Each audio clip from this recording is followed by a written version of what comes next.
আসসালামু আলাইকুম সবাইকে। আশা করি সবাই ভালো আছেন। আলহামদুলিল্লাহ আমি ভালো আছি। তো এই তো আমরা কিন্তু আজকে বেড়াতে চলে গেলাম। আসলে ঈদের ছুটিটা আমরা কিন্তু ঘরে বসে বসে কাটিয়ে দিয়েছি। তো আজকে ভাবলাম যে আজকে একটু বেড়াই আসি, কারণ হচ্ছে পরে আমার মেয়ের স্কুল খুলবে আর মেয়ের বাবার অফিস খুললে আর তো কোথাও যেতে পারবো না।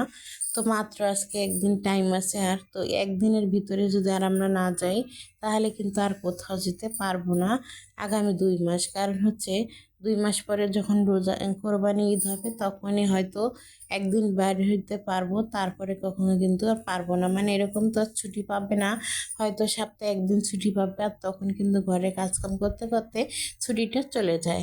এখন তো আমার মেয়ের স্কুলের কারণে মনে হয় যে আমিও কোথাও মনে হয় চাকরি করি, আমারও সময় থাকে না, ওই একদিন 2 দিনের সময় থাকে। শুক্র শনি স্কুল বন্ধ থাকলে একটু রেস্টে থাকি, তারপরে তো আবারও শুরু হয়ে যায় এরকম জার্নি। তারপরে এই তো আমরা অনেক দূরে চলে আসছি, আসার পরে আপনাদের দেখাই দিচ্ছি, যত দূর যাচ্ছি অত দূরে আপনাদেরকে একটু একটু করে দেখাই দিচ্ছি, কারণ হয়তো পুরো ভিডিওটা আমি দেখাতে পারবো না। তো যতটুকু আমি ভিডিও করতে পেরেছি অতটুকুই আপনাদের দেখিয়ে দিচ্ছি। তো এখানে বিশাল বড় একটা মেলার আয়োজন চলতেছিল, অলরেডি মেলা বসে গেছে আর কিছু কিছু দোকান বাকি আছে, এরাও এখন বসে যাবে, রেডি হচ্ছে বসার জন্য। তো যতটুকু পেরেছি আমরা ভিডিও করে এনেছি, এনে আপনাদের একটু দেখাচ্ছি। হচ্ছে এখানে খাবারের সব কিছু আয়োজন ছিল, মানে এরা বিক্রি করে ভেজে ভেজে রান্না ভাজা, মানে যা আর কি করার দরকার, নিমকি, এগুলো অতগুলো নামও বলতে পারবো না। আর ওদিকে ছিল নাড়ু না নাড্ডু বলে ওগুলা। তারপরে এদিকে হচ্ছে কসমেটিকের কিছু দোকান ছিল, তো দেখতে বেশ ভালো লাগলো। তারপরে আমি আবার 2টা চুড়ি হাতে নিয়ে দেখলাম কি অবস্থা।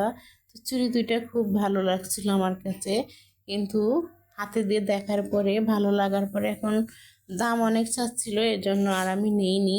না নেওয়ার পরে আবারও আমি ঘুরে ঘুরে দেখাই দিচ্ছি আপনাদেরকে, এখানে অনেক খেলনা ছিল। তারপরে আমার ছেলে তো অনেক ছোট, আপনারা জানেনই, 5 থেকে 6 বছর বয়স ওর। তো ও একটু খেলনাগুলো দেখতেছিল, কিন্তু কোনোটার ভিতরে কিন্তু ওঠেনি। না ওঠার পরে তখন আমরা ওখান থেকে আমরা বাইর হয়ে আবার চলে গেছি এই তো আর একটা পার্কে। তো এই পার্কটা কে কে চিনেন অবশ্যই কিন্তু কমেন্টে লিখতে ভুলবেন না। আসলে আমি নাম অবশ্যই বলবো, তো ভাবলাম আগে থেকে একটু দেখাই দেই, দেখি আপনারা চিনেন কি চিনেন না। তো এই তো অনেক ভিতরে আমরা চলে গেছি, চলে যাওয়ার পরে একটু ঘুরে ফিরে দেখতেছিলাম কত সুন্দর লাগতেছিল। আসলে যার ঘরে এরকম বাচ্চা কাচ্চা আছে তারা কিন্তু বাচ্চার ছলে বাপ মারাও গিয়ে গিয়ে একটু দেখতে পারে। তো ভিতরে একটা অনেক সুন্দর মসজিদ ছিল, আমার কাছে বেশ ভালো লাগছে।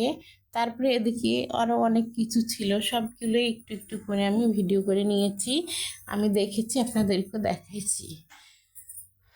তো তারপরে কিন্তু এখানে হচ্ছে পাঁপড় কিনে নেওয়া হয়েছে, পাঁপড়গুলো খাচ্ছিলাম। আর এদিকে হচ্ছে অনেক সুন্দর একটা মাঠ ছিল বাচ্চাদের জন্য, ওটাই ভিডিও করে দেখাই দিলাম আপনাদেরকে। আমার ছেলে মেয়ে তো আর ওখানে নামবে না, ওরা শুধু উপর থেকে দেখলো। তারপরে এখানে কফি খেলাম, বাদাম খেলাম। তো আলহামদুলিল্লাহ অনেক কিছু খেয়েছি আমরা এখানে গিয়ে। তো এই পার্কটার নাম জানি আমি, অনেকে হয়তো যারা চিনেন গেছেন তারা অবশ্যই চিনবেন এটা কোন জায়গা। তো আমিও বলবো আপনাদেরকে, একটু পরে বলতেছি, আর একটু পরে কিন্তু গেলে আপনারা নিজেই বুঝতে পারবেন এই পার্কের নামটা কি। তো এই যে এগুলো ফলগুলো দেখা যাচ্ছে এগুলো হচ্ছে চিনি ফল। তো এই ফলটা কিন্তু পাকলে খেতে হয়, অনেক মিষ্টি হয়, এখন কাঁচা খাওয়া যাবে না। তবু একটু পেরে আমি আমার মেয়েকে দেখাই দিলাম, কারণ আমার মেয়ে তো এসব খায়ও নাই, কখনো দেখেও নাই, তো ওর জন্য আর কি দেখা। তারপরে তো এদিকে এই যে অনেক সুন্দর একটা, এটা হচ্ছে ডুমুর গাছ বলে, তো এখান থেকে ফলগুলো পাড়তেছিল। পাড়ার পরে কিন্তু এই যে নিচে একজন চাচ্ছিল, ওনাকে দিচ্ছিল একটা ছেলে পেরে পেরে। তো আমি একটা ভিডিও করে নিয়েছি যাতে যেন আপনাদেরকে একটু দেখাতে পারি এর জন্য। তারপরে এদিকে হচ্ছে গেটটা বন্ধ ছিল, তো গেটটা খোলা থাকলে হয়তো এদিক দিয়ে কেউ যাওয়া আসা করতে পারতো, কিন্তু সব গেটগুলোই বন্ধ, শুধু একটা গেটেই খোলা রেখেছে, মেন গেটটা। আর আশেপাশে অনেকগুলো গেট ছিল, সবগুলো গেটেই বন্ধ করে রেখে দিয়েছে। তারপরে এই যে দেখুন অনেক সুন্দর কিন্তু আমার কাছে লাগছে, কারণ ব্রিজটা উপরে আর নিচে পানি ছিল অনেক উঁচুতে, দেখতে বেশ ভালো লাগলো। তাই ভাবলাম যে একটু ভিডিও করে রেখে দেই, হয়তো ভালো লাগবে এক সময়। তারপরে এদিকে আবার দেখলাম দুইটা কাঁঠালের গাছ ছিল, তো কাঁঠালগুলো গাছ দুইটাতে অনেকগুলো কাঁঠাল ধরেছিল। আমি আবার একটু হাতে ধরে দেখলাম কেমন লাগে, তো বেশ ভালো লাগছিল দেখতে। তো এই তো নামটা চলে আসছে পার্কের। তা আপনারা অবশ্যই দেখে বুঝে গেছেন এটা হচ্ছে নারায়ণগঞ্জ সিটি পার্ক মনে হয় লেখা। ওই তো নারায়ণগঞ্জ সিটি পার্ক, কেউ বলে রাচেল পার্ক। তো এক এক নামে এক একজনের হয়তো পরিচিত কিংবা চিনতে পারে। তো যারা আর কি নারায়ণগঞ্জে থাকে তারা অবশ্যই সবাই চিনবে। এদিকে হচ্ছে আমার ছেলে মেয়ে পিৎজা খাবে, তাই পিৎজা ওরা খাওয়ার জন্য নিল। তো পিৎজাটা অনেক সুন্দর ছিল, চিকেন দিয়ে তৈরি করেছে আর উপরে ছিল হচ্ছে চিজ কিন্তু ভরা ছিল পিৎজাতে। পরে তো আমি বেলপুরি খেলাম, বেলপুরিটা আমার খুবই ভালো লাগলো, এই জন্য আর কি বেলপুরিটা খাওয়া।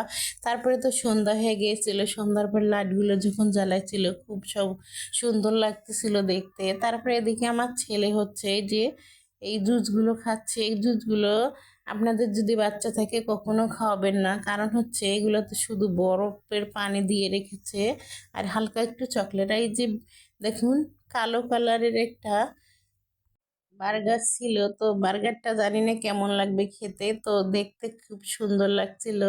তাই ভাবলাম যে আপনাদের একটু দেখাই। তো তারপরে তো আমরা বাসায় চলে যাচ্ছি, যাওয়ার সময় একটু রাস্তা দিয়ে ভিডিও করতে করতে যাচ্ছিলাম, কারণ পুরো রাস্তাতে লাইটিং ছিল, দেখতে বেশ ভালো লাগলো। তাই ভাবলাম যে আপনাদেরও দেখাই, আমি নিজেও একটু দেখি। এটা হচ্ছে আমরা যে মহল্লায় থাকি, এই মহল্লাতে এরকম সুন্দর একটা লাইটিং করেছিল,